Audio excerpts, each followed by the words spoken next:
موقع زلزله باید چیکار کنیم؟ تو سعی داریم بیایم پایین از ساختمونا فاصله بگیریم. خب و هوشیار بخوابیم. و هوشیار بخوابیم و لباسا، موبایل، وسایل و دم در یه جایی اینا بذاریم. اصلا کلا یه اساس کشی شد اینایی که گفتی. یه توصیه میکنم، ما این کارو میکنیم خدا شاهده. لباس و وسایل، یعنی موبایل همه آماده دم در. یعنی ریشترش هم هرچی، یعنی 2 بود یا 8 فرق. من دارم حقیقت میگم. بله. میذاریم جلو در لباس گرم، با لباسم تو خونه.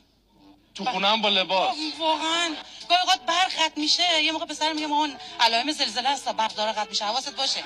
آماده هستی لباس پوشیدی؟ گفتم آره لباسام پوشیده هست همش تو خونه.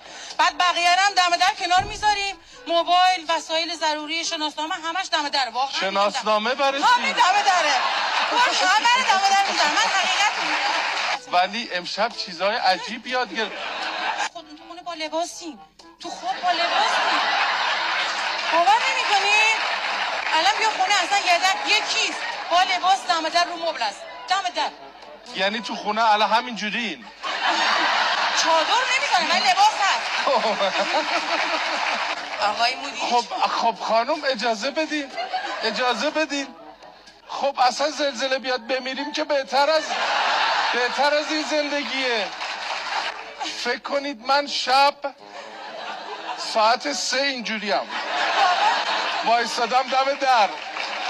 خب زلزله بیاد انشالله بمونم اونزی اصلا تموم شه. این سخت این زندگی. کارشون سخت‌ترم شد از امشب با این ساکه هم وایستادم.